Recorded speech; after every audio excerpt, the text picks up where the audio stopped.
I believe our lives are controlled by one force, decisions. I certainly believe in force greater than myself, call it God if you will, grace, whatever you want to call it, the universe. But I also believe it gives us choices. And the decisions we make control us much more than the conditions we meet. It's not the conditions, it's your decisions. Decisions what to believe, decisions what to do, decisions what to give. I say to people, think about, look back 10 years ago, 5 years ago, 15 years ago, and think of a decision you made. That if you would have made a different decision, you'd have a totally different life today. Better or worse, I don't know, but totally different. The most important decision you can make above any on the face of the earth is deciding that no matter what happens in your life, no matter what happens, you're going to live in a beautiful state.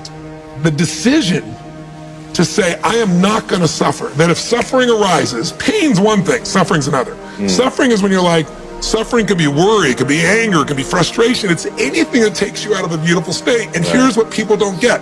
You can end suffering by stop focusing on yourself and focus on something you want to serve greater than yourself. Your children, your wife, your mission, your life. You can get out of it in an instant because the nature of the human mind is to constantly compare things.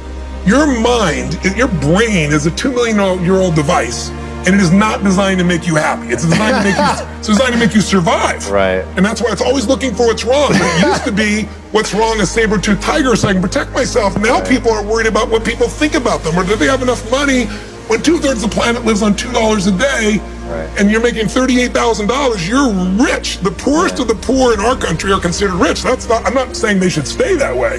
Right. But you can only build on success. My goal would have you consider something. Life is short. We don't know how short it's going to be. But if you only had a week to live, I bet you wouldn't allow yourself to suffer over a little crap that makes you crazy normally. I think you would probably spend time with those you love. You would do what you love. You'd take on a sunset. You'd smell the air. You would take in everything in those final moments that you possibly do. So my thing is, why wait? Right. Why wait? Why not just decide that if I start to suffer, I know the solution, because suffering is me obsessing about me.